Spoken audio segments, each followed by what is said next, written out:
Lerato was the kind of person every company dreams of having. She worked late nights, skipped holidays, and always helped others without making noise. For 5 years she gave everything to her job. When a promotion opened up for the senior position, everyone assumed it would go to her. Even junior staff whispered, "It's Lerato's time." But when the announcement came, her name wasn't even mentioned. The position went to Daniel, a new employee who barely knew how to lead a meeting. First, Lerato was confused. Then someone told her the truth. Daniel was secretly dating their manager. That's why she got the job. Lerato's heart broke, but she didn't cry in front of anyone. She simply smiled, congratulated Daniel, and went back to her desk. That night, she sat alone in her small apartment, staring at the ceiling. Was this all I worked for? She wondered. But she didn't stop. Instead, she quietly started uploading her work, project designs, case studies, solution plans, onto a global portfolio site, hoping someone out there would see her value. She didn't expect what came next. 3 months later, the company held its annual awards night. It was a big, fancy event with lights, cameras, and invited guests from different industries. Lerato didn't feel like going, but her friend convinced her. "Just come. You've earned your place." She wore a simple blue dress and sat in the back. Speeches began. Applause echoed. Daniel, dressed like a queen, smiled from the front row. Then something unexpected happened. The host paused. "Before we continue," he said, "we have a surprise guest. A global investor who flew in just this morning has something to say." A tall man walked to the stage. The room went quiet. "Months ago," he began, "I came across a body of work online. It was smart, impactful, and full of solutions. I dug deeper and I found the creator. She works here. She was overlooked, but not by me." He looked straight at Lerato. "Please come to the stage." Gasps filled the hall. Daniel's smile dropped. Lerato's heart raced.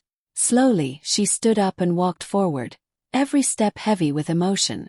The investor handed her a gold trophy and said, "You don't just deserve a promotion. You deserve the world. My company wants you to lead our next African innovation hub." The room erupted in applause, real, raw, and loud. Lerato didn't cry that night, but she smiled deeply. Because finally, someone had seen her truth. Amaka had always done more than what her job required. She stayed after hours, led projects quietly, and helped her team grow. People came to her with their problems. Because she listened, she cared, and she always found a way. Everyone knew she was the real leader. So when the promotion for department head came up, no one doubted it would be hers. But a week before the announcement, her manager called her in and said, "You're good, Amaka, but not confident enough to lead. You don't have the presence." It felt like someone had pulled the floor from beneath her. She nodded politely, walked out of the office, and cried alone in her car. The title she had worked for, prayed for, it was given to Daniel, a man she had trained herself, a man who once asked her how to format reports. She didn't argue. She didn't beg. She went silent. But something inside her shifted. What no one knew was that, for the past year, Amaka had also been volunteering with a grassroots women's initiative. Every weekend, she taught young girls public speaking and digital skills. She organized workshops in small towns, helped widows write business proposals, and raised money quietly for rural clinics. And one day someone very important noticed. The First Lady. A letter arrived at Amaka's home, inviting her to lunch at the presidential residence. She couldn't believe it. She wore her neatest outfit, and her hands trembled as she entered the grand estate. But the First Lady smiled warmly and said, "We've been watching your work. It's changing lives." That moment changed everything. Weeks later, the annual company awards night arrived. It was a grand red carpet event. Amaka hadn't planned to attend. She wasn't even on the list. But then, a black car arrived at her door, with an invitation hand-delivered. This one came not from her company, but from the office of the First Lady. The hall was filled with cameras, lights, and formal speeches. Daniel was seated proudly in the front row. People whispered about how well he was doing. Then the crowd turned. Gasps swept the room. Amaka had entered, side by side with the First Lady of the country. They walked in slowly, every eye following them. Daniel's smile faded. Her manager looked like he couldn't breathe. The host quickly stepped aside. The First Lady took the mic. Leadership isn't about volume. It's about vision. Confidence isn't about noise. It's about impact. Tonight, I am proud to name Amaka our new National Women's Ambassador. The room exploded into applause. Amaka stood tall, dressed with grace, but her presence louder than ever before. She hadn't just taken the spotlight, she became the spotlight, and the same people who once said she was too quiet, now couldn't stop. And Jerry had been at the company longer than most people in the room. She was the one who trained new hires, fixed broken systems, solved emergencies, and stayed calm when everything was falling apart. Whenever a new employee came in, they were told, "Stick within Jerry, she'll show you the ropes." And she always did, with patience and heart. She never asked for praise. She never demanded anything. But deep down, she hoped that when the time came for promotion, her loyalty and work would finally be seen. So when the list came out, her heart dropped. Her name wasn't there. People she had trained were now above her. People who once asked her how to log into company software were now called team leads. And in Jerry, nothing. No title. No mention. Not even a thank you. She didn't say anything. She congratulated them all with a smile, even though it hurt. She went home that night and sat in silence. Was I really invisible to them? She wondered. All those years, for nothing. But what Jerry didn't know was that someone had been watching, not from the inside but from the top. The company's founder, Mr. Olufemi, rarely showed up to office events. He lived abroad, running things from a distance. But he always read reports. And over the years, one name kept showing up in feedback, in success stories, in problem-solving notes, in Jerry. So when the annual company awards night was announced, no one expected the founder to attend. But he did. Quietly, without any big entrance. He sat in the back, watching everyone. The ceremony began. Awards were being handed out. Speeches were made. Jerry sat quietly near the back, clapping for everyone else, trying not to feel forgotten again. Then the host paused. "We have one final award," he said. "And the person to present it will be our founder, Mr. Olufemi." The crowd turned, shocked. Mr. Olufemi walked slowly to the stage, holding a small golden trophy. "I've heard a lot of names over the years," he began. But one name kept coming up again and again, quietly, humbly behind every success.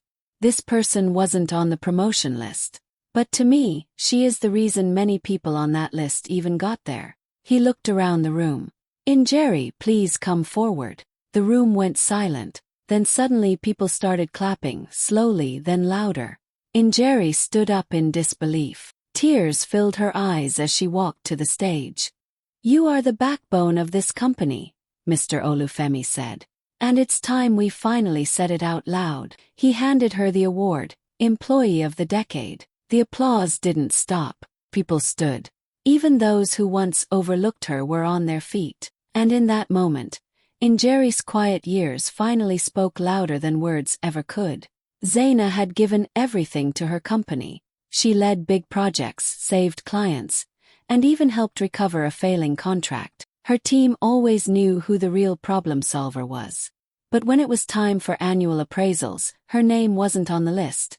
Not for a raise, not even for recognition. Instead, her manager praised others who had done far less.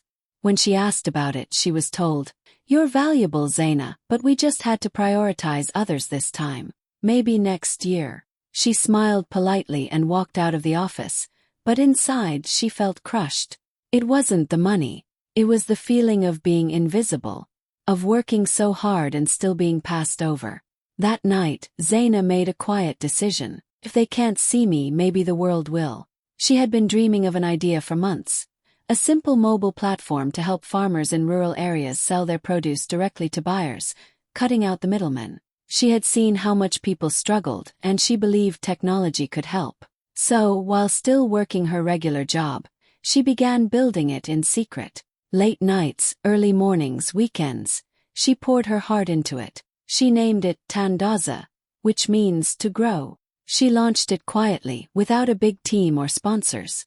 Just her laptop, a few volunteers, and belief. Within 3 months, the app was already making a difference. Farmers were earning more, markets were expanding, and social media had started buzzing. But Zaina didn't chase the spotlight. She kept her head down and focused on the mission. Then came the National Innovation Awards, a fancy ceremony attended by celebrities, CEOs, and government officials.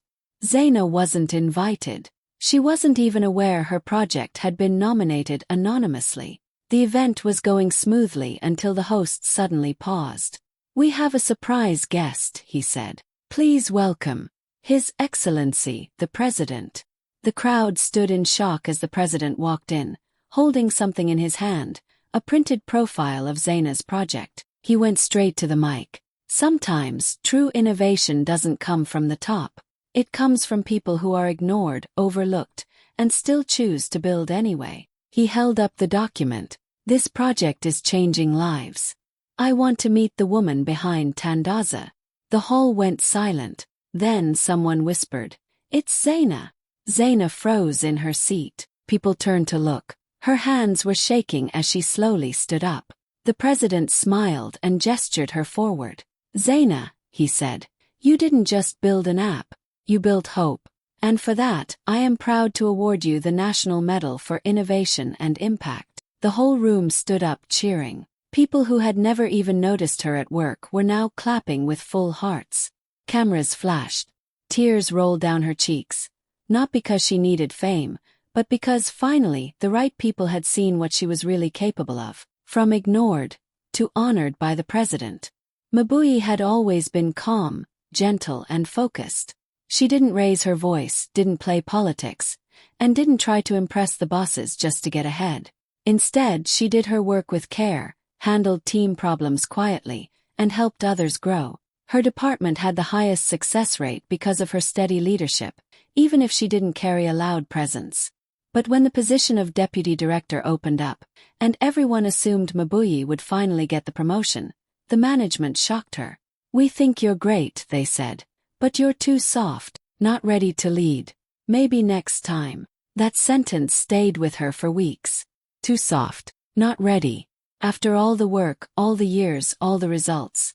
She didn't fight back. She didn't beg. She smiled politely, thanked them, and left the room with her dignity. But something had changed inside her.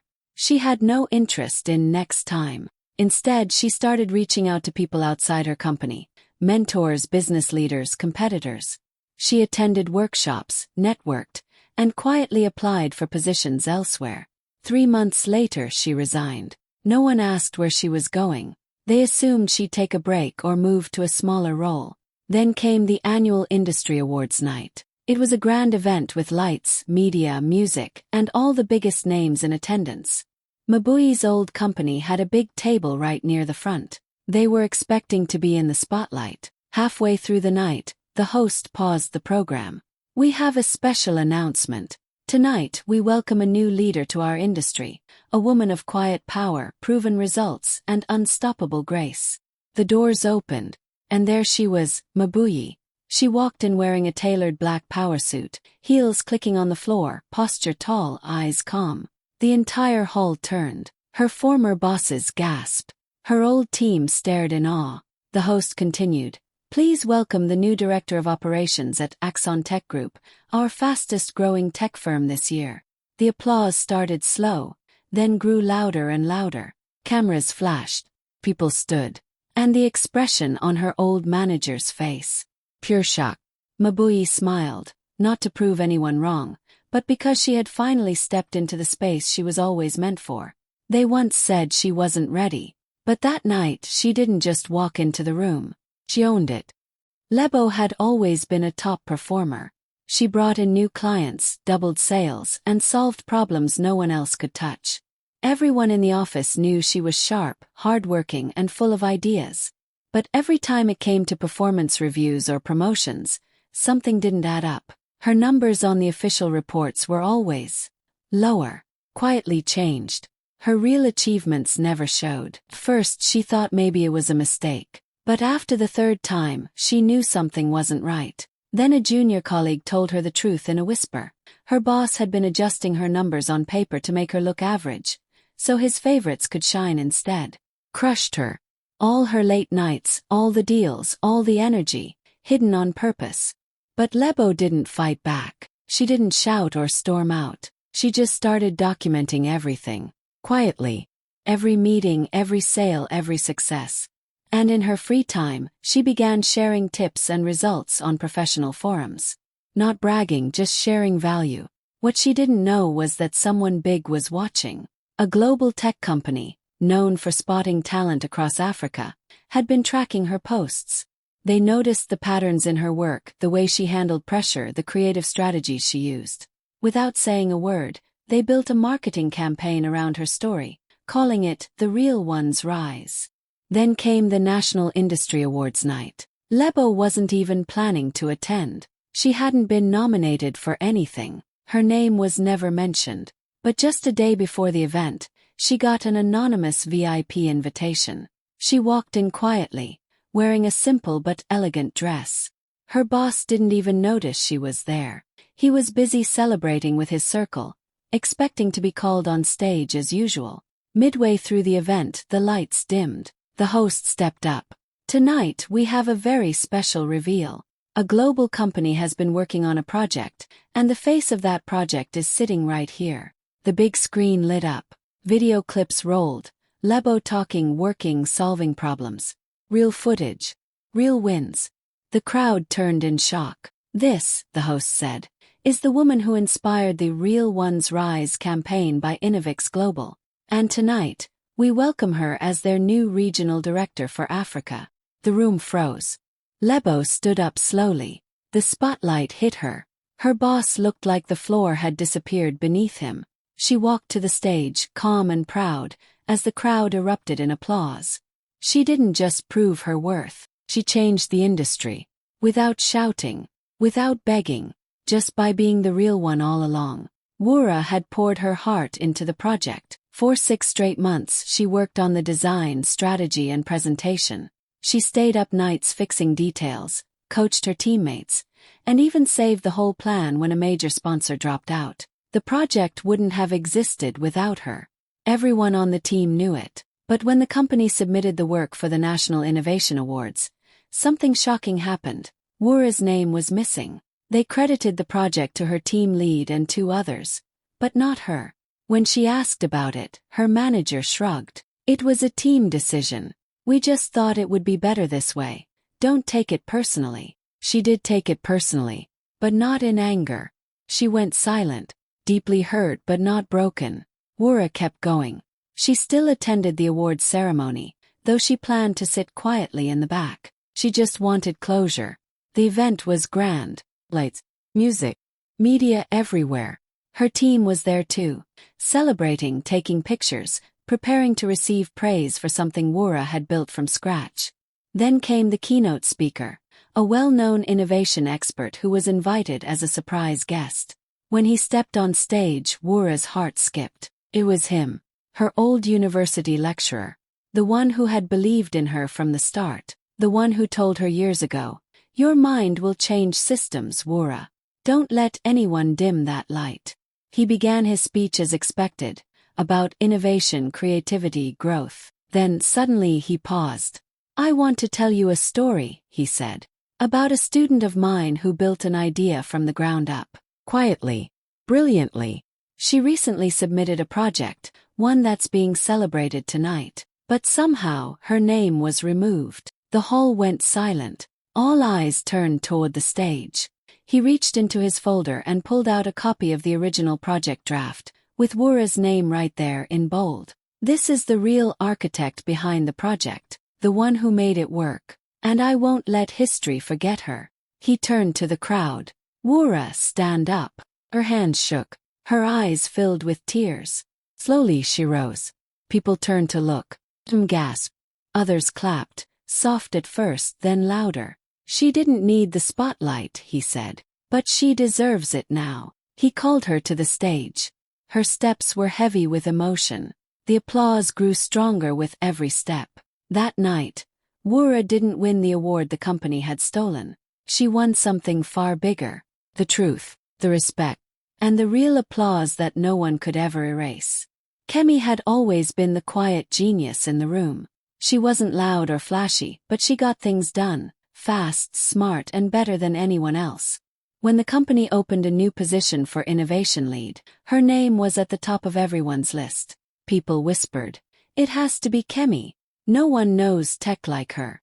But on the day of the announcement, something else happened. The company's CEO stood in front of everyone and called out a name no one expected: Daniel, a man who once asked Kemi how to convert a PDF. The worst part: Kemi was sitting in the front row, clapping politely, even as her heart cracked in pieces.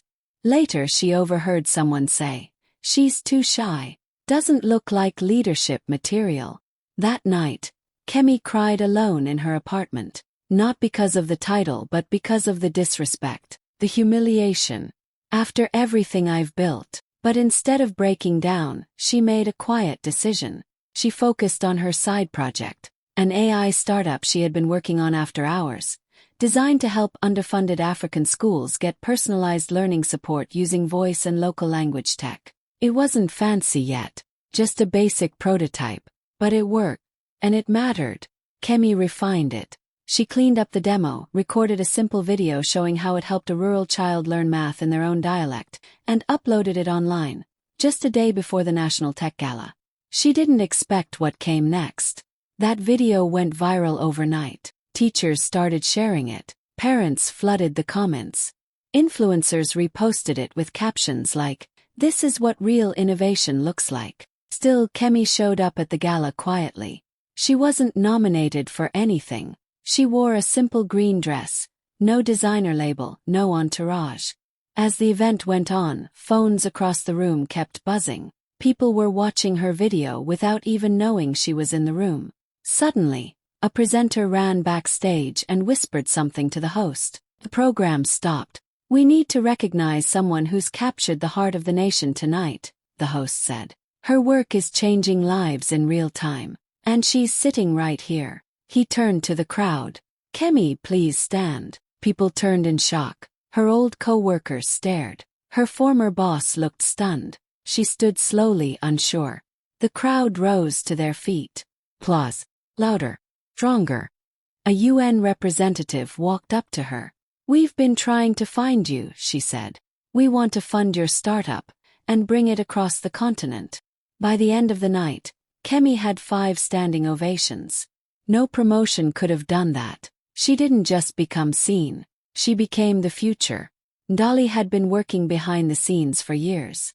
She was the quiet mind behind big strategies, the calm voice in tense meetings, the one who fixed problems before anyone even noticed they existed. When companies struggled, she was the one who offered solutions. But no matter how much she did, she was always left in the background. So when the biggest business conference of the year released its VIP guest list, and Dolly's name wasn't on it, she wasn't surprised, but she was hurt. She had consulted for the hosting company for 2 years, helped them avoid a major financial crisis, and even trained the keynote speaker's executive team. But now she wasn't important enough to sit at the front. She got a regular pass instead. No reserved table. No red carpet. Not even a name tag. Still she showed up. Because that's who Dolly was. Quiet, loyal, present. She sat near the back, watching people take selfies and trade business cards. Some of the very people she had helped walked past her without even a nod. Her heart felt heavy. Maybe I really don't matter to them, she thought. Then came the keynote speech. A respected CEO walked on stage, the same one whose company Dolly had helped save during a massive data crisis. He began to speak about leadership, innovation, and gratitude. Halfway through he paused. "I want to tell you all a quick story," he said. "A few years ago my company was in serious trouble. Our systems were failing. Our staff was lost. We were weeks away from collapse." The room went still. But one person came in, not with noise, not with big promises, but with wisdom, kindness, and solutions. She rebuilt us from the inside.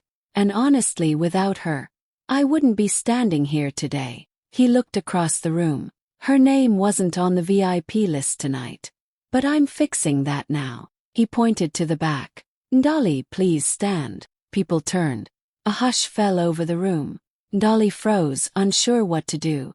He spoke again, this time louder. This is the woman who changed my company. The crowd rose to their feet. Applause thundered through the hall. People who had ignored her minutes ago were now cheering, clapping, and some even crying. She walked slowly to the stage, tears in her eyes. She didn't have a seat at the front, but now she had the spotlight and the truth on her side. They took her seat, but not her story, because real impact can't be erased. Sika had always believed in lifting others as she climbed, so when a young intern joined the company, eager but inexperienced, she took her under her wing. She stayed late to teach her, helped her polish reports, even fixed her mistakes without complaining. The intern started to shine, but it was Sika who gave her that light. But when promotion time came, Sika was shocked. The intern, barely a year in the company, was announced as the new department head. And the worst part, she got there using Sika's work. Presentations Sika wrote, projects she led, ideas she had developed, all presented by someone else, without her name on anything. Sika didn't argue. She didn't shout. She didn't even cry in front of them. She quietly packed up her things and left. No one even asked why. What no one knew was that Sika had been building something quietly on the side, a startup that focused on tech for women-led businesses.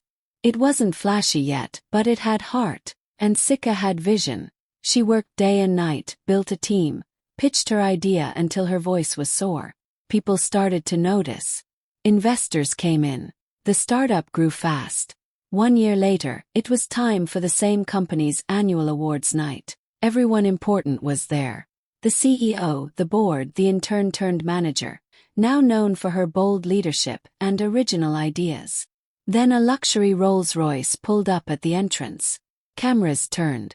Out stepped Sika, confident, dressed in power and grace. People whispered, stared. Others gasped. She walked into the venue not as a guest, but as the new owner. Her startup had just acquired the company.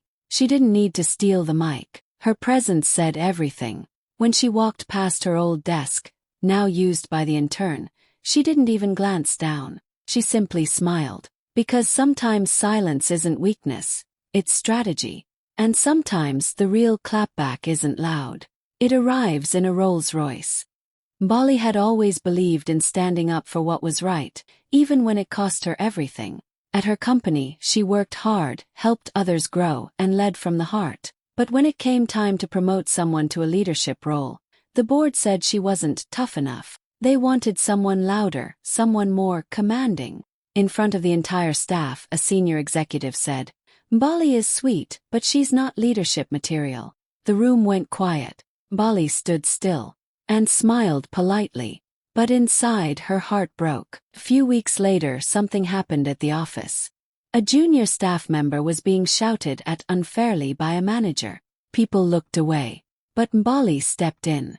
Calmly but firmly, she stood between them and said, "You don't get to treat people like this. Not here.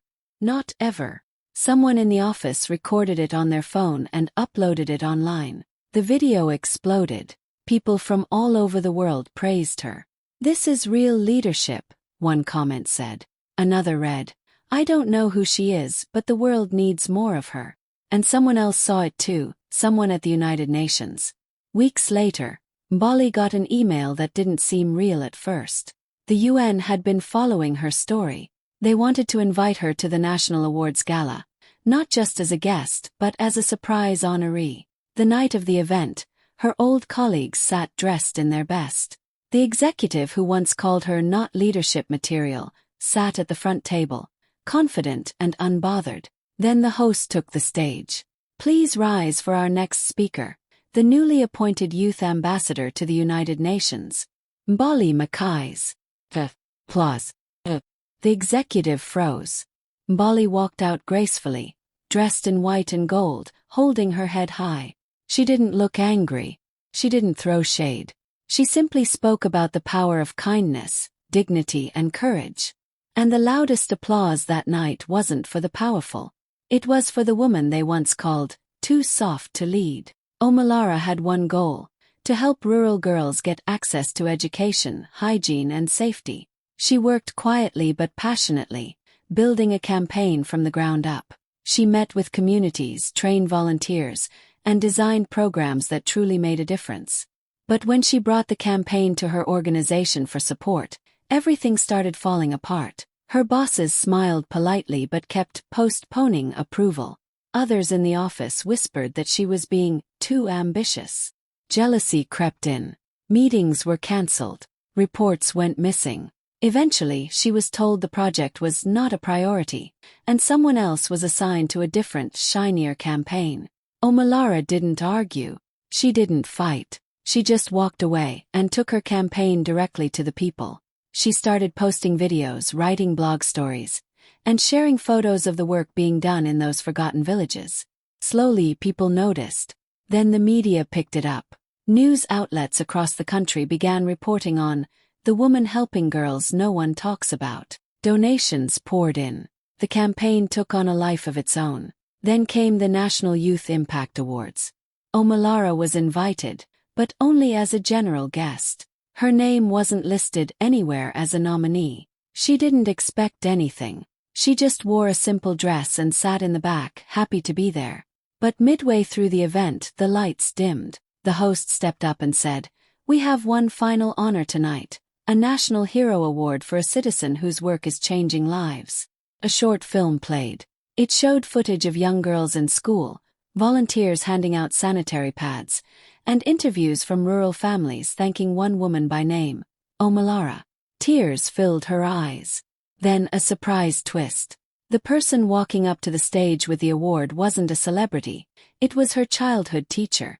The same teacher who had once encouraged Omolara to stay in school when she wanted to drop out. "Omolara," she said, "you once told me you'd return to lift others. You did more than that. You lifted a nation." The entire hall stood up. Ears, clap, ears. The same people who once blocked her path were now watching from the shadows, while she stood in the spotlight, not just honored but remembered. Adiz was always the one with the ideas. She was creative, smart, and saw solutions where others saw problems. In every meeting, she shared plans to help the company grow. But instead of credit, her suggestions were quietly taken by others, especially her manager, who would repeat her ideas in his own words, word for word, and get praised for his brilliance. One day, she heard about the upcoming Innovation Awards. She hoped, deep in her heart, that her name would finally be recognized. But when the nominations were announced, her name wasn't anywhere. The projects she had built were there, but credited to her manager and his close team. Adiz felt invisible, but instead of fighting back, she chose dignity. She kept her head down and went to the awards ceremony as just a guest, sitting quietly near the back. The hall was packed with industry leaders, media, and guests. The excitement was electric as the host read the list of nominees and winners. Each time, Adiz watched as someone else stood up to take credit for her work. Then, as the biggest award of the night was announced, Innovation of the Year, her manager's name was called. He walked up with a smug smile, waving to the crowd. But something was wrong. The applause was weak. People were whispering. Someone in the crowd shouted, "What about Adiz?" Another voice joined in, "Where's the real creator?" Within seconds, the whole room was chanting, "Adiz! Adiz! Adiz!" The manager froze on stage. His smile vanished. The host looked panicked. Cameras swung to find Adiz in the audience. She was shaking. She had never imagined anyone would stand up for her. The host took a deep breath. "Ladies and gentlemen," he said, his voice trembling, "it seems we have made a mistake. The true innovator behind this project is Adiz." People rose to their feet, clapping and cheering. The manager stepped aside in shame. Adiz walked slowly to the stage, tears streaming down her cheeks. As she stood there, the entire crowd kept clapping. The organizers handed her the award and announced that they would also compensate her fully for her work. That night, Adiz learned something powerful. Silence isn't always weakness. Sometimes it gives the world the chance to shout the truth louder than you ever could yourself. Ngozi had given everything to the company: late nights, skipped holidays, and groundbreaking ideas that brought in millions. She was the one holding the team together, solving problems before they became disasters. When she completed a major project that doubled the company's profits, everyone expected she'd be rewarded with a bonus and a new title. But when the announcement came, it was someone else's name. A man who had barely contributed. Ngozi's bonus. Postponed indefinitely. Her title. Quietly given to someone with more connections. She didn't argue. She just smiled, nodded, and quietly began building something of her own. For months, while doing her regular job, she worked nights and weekends on her startup. A smart, bold tech solution aimed at helping small African businesses go global. It wasn't flashy, but it worked, and it caught the attention of a major global tech company looking for authentic African partnerships. They didn't want meetings. They didn't want middlemen. They wanted her. By the time the National Innovation Gala came around, Ngozi's old company was invited to showcase its rising talent. Her ex-boss stood tall, speaking confidently on stage about teamwork and leadership. Ngozi sat quietly at the back of the room, wearing a simple outfit. No cameras pointed her way. No one paid attention. Until the final moments of the night. The host stepped up and said, "Before we close, we have one final announcement. A global tech deal has just been signed with a Nigerian-founded startup. The founder is in this room. Her name is Ngozi." The room froze. Then gasp. Then applause. The logo of the global tech giant flashed on the screen, next to the name of Ngozi's startup. As she walked to the stage, her old boss turned pale. Cameras turned to him. Catching the moment, his pride cracked. He clapped slowly, but his eyes said everything. Ngozi took the mic and smiled gently. "I didn't come here to take revenge," she said. "I came to build something bigger than ego." The crowd stood, applauding not just a woman who succeeded, but one who proved you don't need credit to create something unforgettable. Afia had always poured her heart into her work. She stayed late, helped everyone, and brought fresh, soulful ideas to the table. But when the big award night came, she watched in silence as her team lead took all the credit for a project she had built from scratch. They didn't even mention her name. Hurt deeply. She went home that night feeling invisible and broken. But Afia had something else. Something she had been quietly working on for months. Passion Project. A digital art series telling powerful African stories through animation and poetry. She had posted it online just a week before. No marketing. No hype. Just honesty and heart. And then, it exploded. Celebrities started reposting it. Activists, artists, and influencers shared it with heartfelt captions. In just 5 days, Afia's project had millions of views and was trending worldwide. The night of the big red carpet event arrived. Afia wasn't nominated. She wasn't even on the guest list.